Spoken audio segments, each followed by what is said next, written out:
안녕하세요. 저는 40대이고 결혼한 지는 4년 정도 된 주부입니다. 지질이 복도 없다는 말은 딱 저를 보고 하는 말 같아요. 가만히 생각해보면 전 어렸을 때부터 그렇게 복이 없었죠. 갑자기 열린 가게 문에서 뿌려진 물에 맞아 홀딱 젖은 적도 있었고, 분명 버스 시간보다 먼저 나와 기다렸는데도 무슨 일인지 버스는 떠나버리기도 했습니다.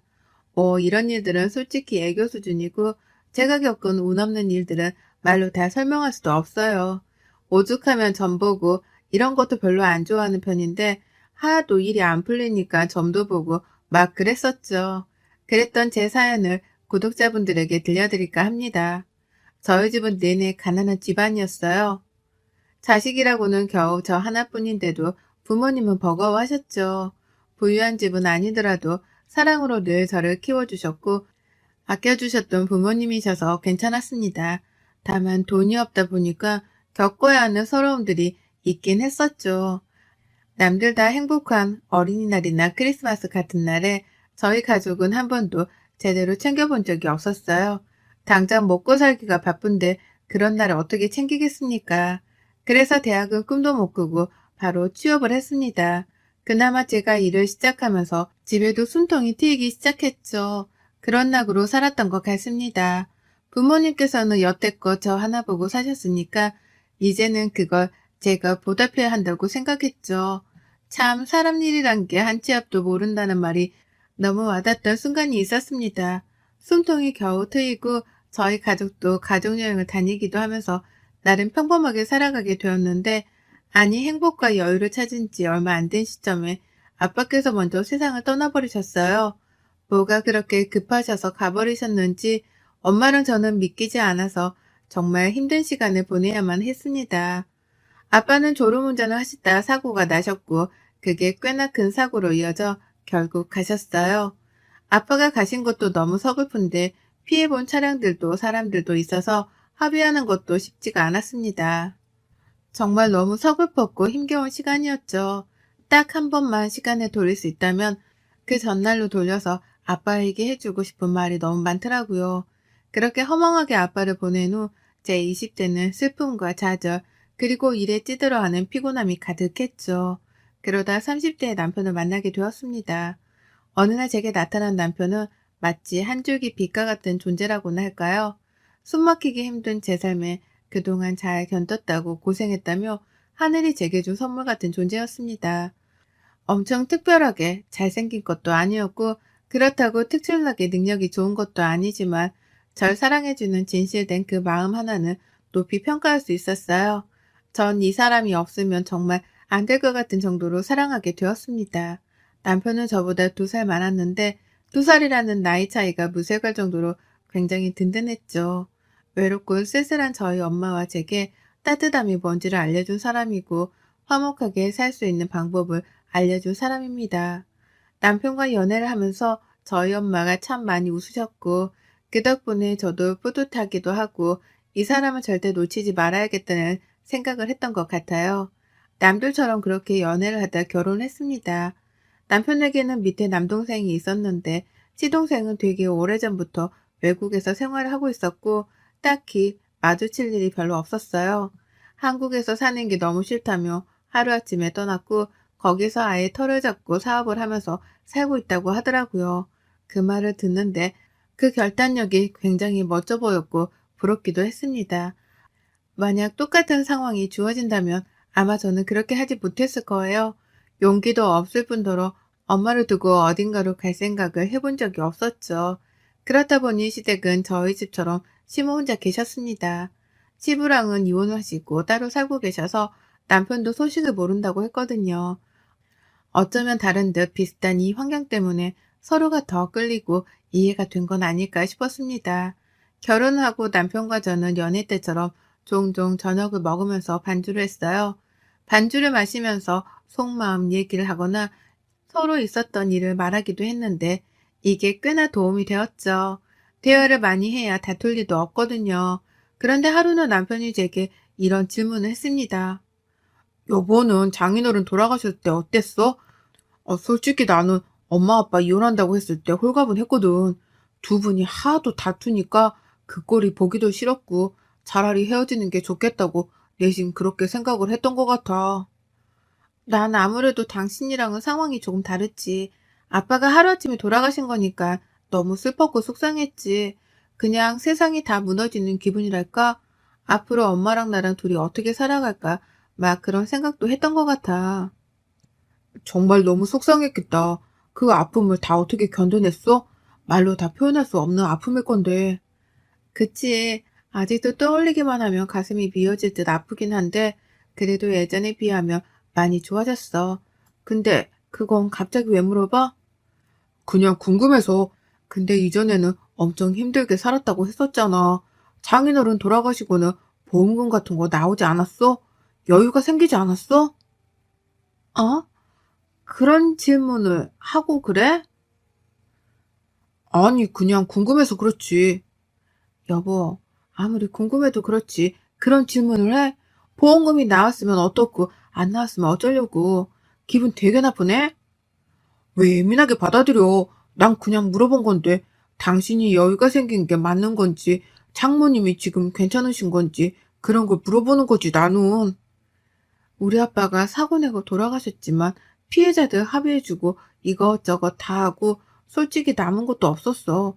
한마디로 아빠가 돌아가셨다고 해서 엄마랑 나랑 금전적으로 이득 본 거 하나도 없어. 그게 사실이야? 그럼 장모님은 지금 살고 계시는 집은 자가가 아니야? 어? 전세인데? 이날의 남편은 정말 이상했습니다. 평소랑은 확실히 달랐죠. 한 번도 들어본 적 없는 질문을 하더니 저렇게 딱 질문을 하고서는 술을 마시다 말고 갑자기 피곤하다면서 방에 들어가서 자겠다고 했어요. 이상하긴 했지만 별로 대수롭지 않게 여겼고 술상을 치우고 저도 잠자리에 들었죠. 거의 설잠에 들었을 때쯤 남편이 한숨을 막 크게 쉬면서 너무 뒤척이길래 제가 한마디를 했습니다. 오늘따라 왜 이렇게 뒤척거려 잠 못 자게.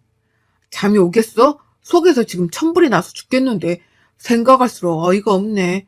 당신 그럼 있는 게 뭔데? 재산이고 뭐고 아무것도 없는 거야? 뭐라고?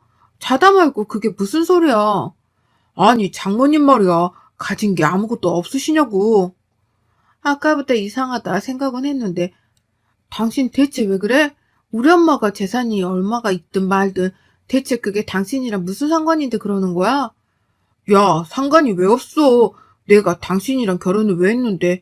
아, 그냥 자자. 더 이상 말하기도 싫다. 지금 야라고 했어? 결혼을 나랑 왜 했어? 일어나 보라고. 자라고. 남편은 제게 자다 말고 이상한 말과 함께 엄청 언성을 높였고 결국 다투고 말았습니다. 아무리 이해를 해보려고 해도 이해가 되지 않았고 이건 누가 들어도 마치 저희 아빠가 돌아가시면서 보험금이 꽤 나왔을 거고 그걸 알고서 저랑 결혼했다는 말로 들렸어요. 다음날 일어나서 남편에게 어제 왜 그랬냐고 해명하라고 말했지만 제게 어떤 해명도 하지 않았고 저는 더 열받았죠. 그런데 그날 저녁에 남편은 집에 오지 않았고 제게 카톡 하나만 달랑 왔습니다. 나 일주일만 엄마네 가서 지낼게. 어제 당신이랑 얘기하고 머리가 아주 복잡해서 죽겠거든. 그러니까 나한테도 생각할 시간을 줄래? 대체 뭘 생각하겠다는 건데? 당신 지금 이 태도 굉장히 불쾌해. 알아? 답 안 한다? 이게 지금 뭐 하는 짓이야, 정말. 하루아침에 전화는 왜 안 받아? 왜 그러냐고, 대체. 아무리 카톡을 보내고 전화를 해도 받지 않았고 저도 사람인지라 너무 화가 나서 더 이상 연락을 하지 않았습니다. 그리고 정말 남편은 일주일 동안 집에 오지 않았고 저는 대체 이게 무슨 일인지 모르겠었죠. 딱 그 일주일이 지나자 남편은 주말에 집으로 돌아왔고 시모와 함께 왔습니다.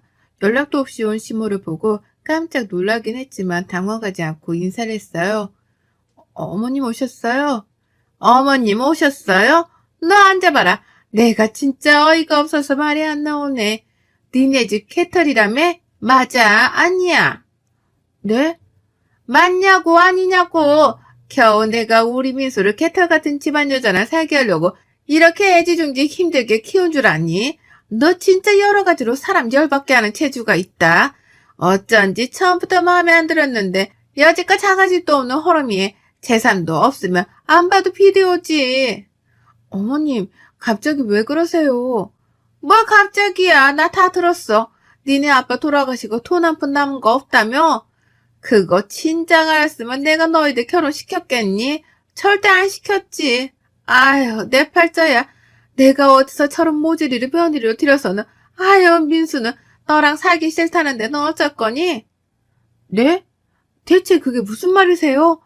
전 정말 황당했습니다. 결혼을 했고 서로에 대해 사정도 어느 정도 이미 다 알고 한 결혼이잖아요.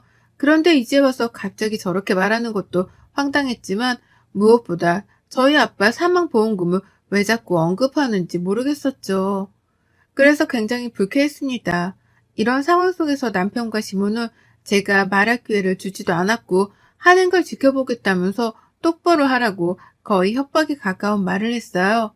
그렇게 시모가 간 후 저는 남편에게 대화를 하자고 했지만 말을 한마디도 하지 않았습니다. 답답함에 속이 타들어가고 미칠 것 같았어요. 대체 왜 그러냐고 물어봐도 대답을 하지 않았죠. 그리고 남편과 시모가 저를 대하는 태도는 완전 변했습니다. 남편도 그렇고 시모도 저를 무시하기 시작했죠. 보고 자란 것도 없는 게 뭘 알겠냐고 말을 한다든지 가진 것 없이 큰애들은 돈 욕심 부리기 쉬우니까 꼭 조심해야 된다고 말을 한다든지 제가 상처를 받을 수밖에 없는 말들만 쏟아냈습니다. 시모는 저를 구박하다 못해 답답하다면서 제 어깨를 확 잡아 끌어버리거나 밀어버리기도 했어요. 이뿐 아니라 머리를 손으로 쥐어박은 적도 있습니다. 이유는 생긴 게 마음에 안 든다는 이유였죠. 본인이 불러서 네? 라고 대답한 후 쳐다봤더니 뭘 보냐고 얄밉다고 머리를 쥐어박는 게 정말 시모만 아니었으면 팔 걷어 한판 했을 것 같습니다. 남편은 제게 하는 모든 말을 명령조로 했어요. 야, 물 좀 떠와봐. 아, 그리고 방에서 핸드폰도 가져와. 당신이 해. 손이 없어 발이 없어? 나한테 왜 시켜? 손도 있고 발도 있는데 내가 하기 싫으니까 널 시키지. 그리고 보잘것없는 너 같은 거랑 이혼 안 해주고 살면 감사한 줄 알고 알아서 기어야 하는 거 아니냐? 넌 대체 뭐가 그렇게 당당한 거지? 양심이 없는 건가? 입 다물고 물이랑 핸드폰 가져와. 그러는 당신은 보잘게 있고 누가 보면 아주 대단한 사람인 줄 알겠네. 넌 뭘 가졌다고 그러는데? 그리고 내가 야야거리지 말라고 했지? 자꾸 그러게 야야거리고 너너거리면 나도 할 거야. 하던가 말던가 알 바 아니니까 그만 나불거리고 내 물이랑 핸드폰이나 가져오라고. 평소에 집에서는 늘 이런 식으로 제게 명령을 했습니다. 그리고 갑자기 전화 한 통만 하고서는 회사 사람들이나 지인들을 집으로 초대해서 술을 마시곤 했죠. 저희 집에 와서 술을 마시는 사람들은 이미 과음을 한 상태로 오는 경우가 대부분이라서 제가 너무 힘들었습니다. 심지어 안주를 제대로 안 만들어두면 제게 막 뭐라고 했어요. 그런데 자다 말고 새벽 시간에 무슨 안주를 만들겠습니까? 한 번은 이런 적이 있습니다. 자고 있는데 전화가 계속 오길래 받았어요. 여보세요? 야, 지금 나 포함해서 5명 갈 거고 한 40분 걸리니까 얼큰한 탕이랑 계란말이랑 또 다른 안주 좀 준비해놔. 소주랑 맥주도 사두고. 미쳤어? 지금 시간이 몇 시인 줄 알아? 그리고 재료도 없어. 나가서 먹고 들어오던가 배달시켜 먹던가 알아서 해. 난 아무것도 못해. 해놓으라고 했다. 냉장고에 아무것도 없다고 재료가. 근데 뭘 하냐고. 아, 그거 네 사정이고 없으면 없는 걸 알아서 만들어야지. 무슨 말이 그렇게 많아? 지금 나랑 해보자는 거야? 40분 내로 술상 차려둬? 전 이날 너무 화가 나서 술상을 차리지 않았습니다. 그리고 안방문을 잠그고 이어폰을 끼고서 자버렸죠. 아마 소리치고 난리를 칠 거니까요. 그런데 아니나 다를까 불 꺼진 거실을 보고는 흥분한 남편은 안방문을 막 두들겼고 난리를 쳤죠. 이어폰으로 음악을 듣고 있었는데도 그 소리를 뚫고 들렸습니다. 그때 저는 언제고 이혼할 때 이게 증거가 되겠다는 생각에 핸드폰을 들어서 영상을 찍으며 대화를 했어요. 정말 왜 그래? 여보, 새벽 3시가 넘었는데 한두 번도 아니고 냉장고에 아무것도 없다고 말했는데 술상을 차리라고 해? 야, 입 다물고 내가 차리랬지? 넌 내가 하는 말을 알겠다고만 하라니까? 우선 문 열어. 넌 내 말을 거역한 거야. 지금 미쳤냐? 보잘것도 없는 너 같은 거랑 살아주는데 감사하다고 절하지는 못할 망정 이게 어디서 기어올라? 제발 그만 좀 해. 우리 아빠가 돌아가시고 나온 사망보험이 있든 없든 대체 그게 당신이랑 무슨 상관이야. 우리 잘 살았잖아. 하루아침에 왜 그래 정말. 전 일부러 그동안의 내용들이 영상 속에 들어가게끔 대화를 유도했고, 저 대화 끝에 결국 남편은 안방문을 부쉈습니다. 그 모습까지 찍고 제게 달려드는 모습을 마지막으로 영상은 종료가 되었죠. 이날 처음으로 손찌검을 당했고, 전 바로 병원에 가서 진단을 받고 진단서를 보관해 두었습니다.